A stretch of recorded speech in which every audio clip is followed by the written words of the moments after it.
Yes, episode 37. All right, I started recording. All right, are you gonna do it? Yeah, 3. You got intro? Oh, fuck, hold on. Okay. Yeah. What is up, THPStrength crew? Welcome to another podcast. This is episode 37, I think. I'm not completely sure, to be honest. I think it's 37. But yeah, we are here. Today is going to be a really short podcast, but we're doing something a little different.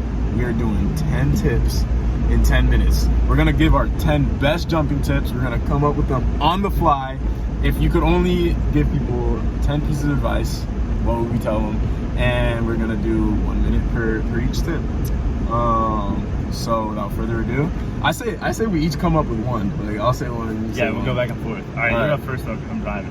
All right, number 1 tip. So this is with the goal of jumping higher. Is that what we're doing? Goal jumping higher. That's Goal right. jumping higher. Yeah, that's all I care about. Number 1 tip, jump as much as possible. Specificity, baby. Specificity. The more you do something, the better you will get at it. Would you say that's the number 1? Would you say that's the number 1 tip? I would say, yeah, I mean, specificity trumps all. Like, even when I was at Altus and I was working with Greg Rutherford and I was working with Andre DeGrasse and all those guys, you knew that what made them good is that they did their event a lot and they practiced it a lot and they were really good at that specific thing. So if you want to be good at anything, that's always what I say is you need to practice it a ton. So tip number 2 would be keep your damn knees healthy.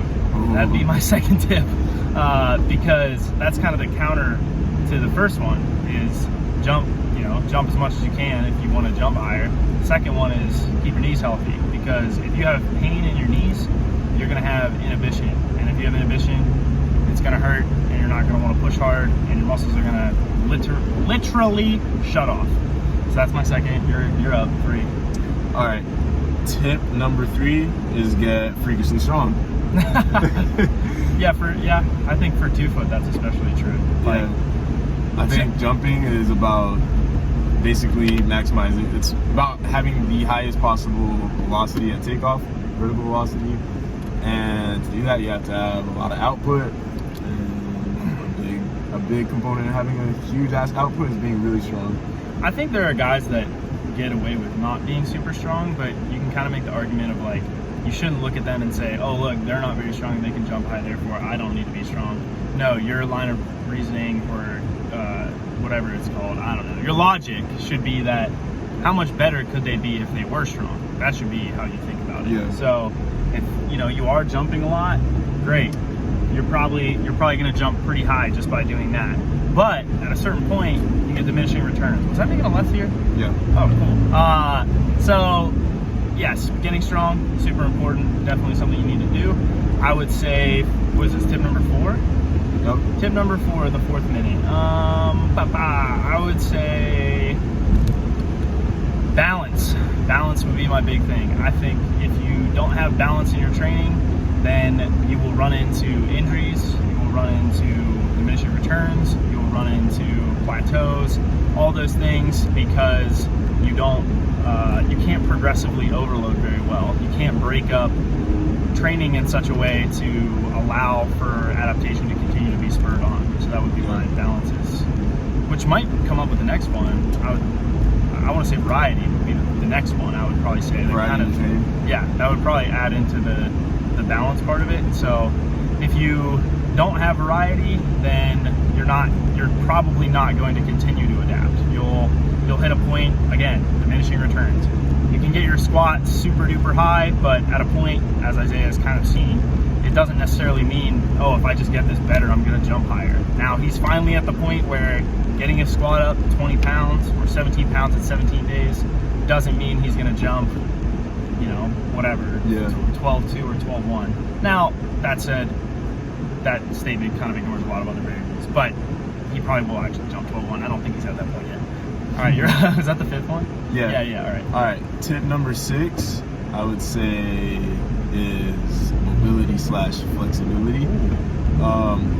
Technique obviously is very important in jumping high. I'd say that's 6. Yeah. Technique. Yeah, well, we'll make technique number 6. And 5 is mobility. Yeah.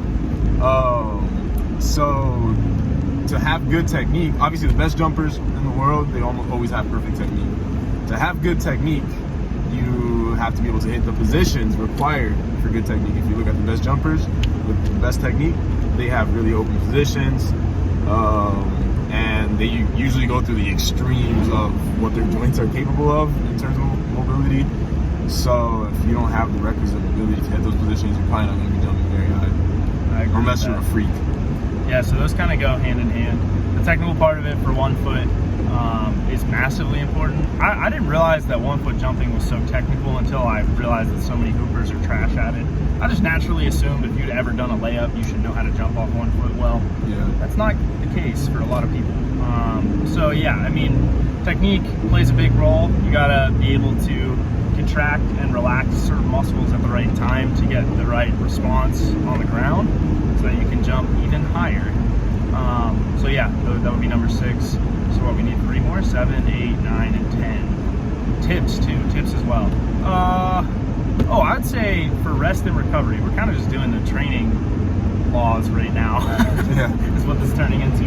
But for rest and recovery stuff, one major tip I would tell people is stay off your feet. That's like something that I think a lot of people like completely take for granted, but one of the things that I think allows Isaiah, especially now, to recover so well, and myself, is that, you know, we're not required to work a job where we're walking around and standing all day.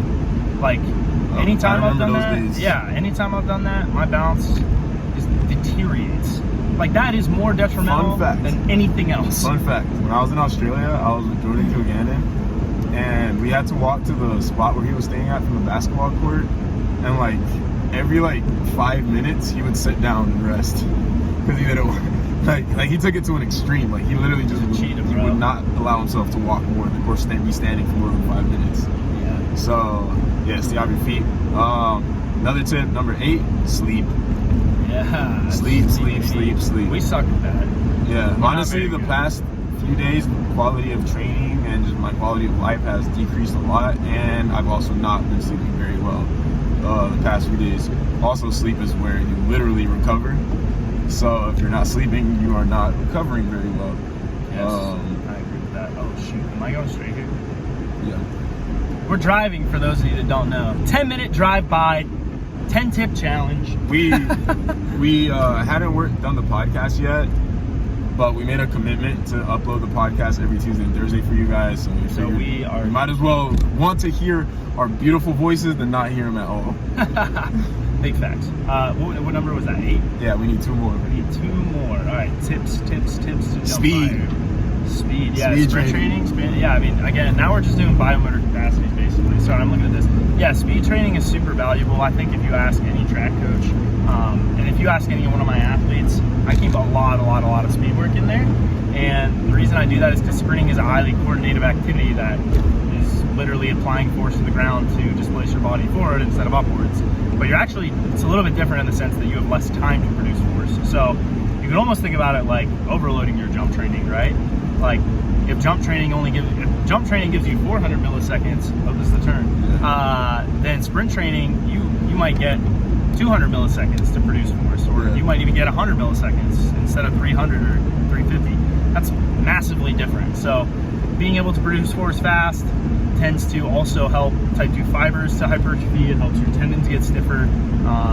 It helps you stay super lean. All those things I think can be super valuable. Oh, another one for... I got one? Tip. Okay, I have another one too. So another one I personally think is super valuable is adding some sort of plyo contact into your training, whether that's running or sprinting or plyos. Personally, I like them because it's going to help you be more elastic on the ground. It's going to strengthen your lower leg. It's going to strengthen your feet. All those things that can sometimes get a little bit neglected if you're only doing like a quote-unquote program and jumping. Isaiah's kind of experienced that firsthand, and that's why we started building in a little bit more running. He wasn't really doing any because of the virus, but that was one of the reasons he probably hurt his foot. Honestly, it wasn't even conspired. I was just lazy, and I used not having a gym as an excuse to not run. He's lazy. You heard it here first, folks. Isaiah's lazy. All right, we got 20 seconds. My last tip, visualize. Oh. Use every waking moment of your day to literally think about your jumping. As you're walking, practice your approach. When you're laying in bed, practice the dunks that you're trying to hit in your mind. all that stuff is valuable. Every little thought counts. Yeah, just actively think about dunking and hitting the dunks you want, having the perfect jump technique, all that stuff. Every little bit counts. Visualize. I like that. So that's all we got, guys. 10 tips in 10 minutes, 10 tips and tricks. Thanks for listening. Make sure you subscribe, like, whatever else we usually say. And give us a 5-star rating on whatever podcast listening platform you're on. All right, peace out.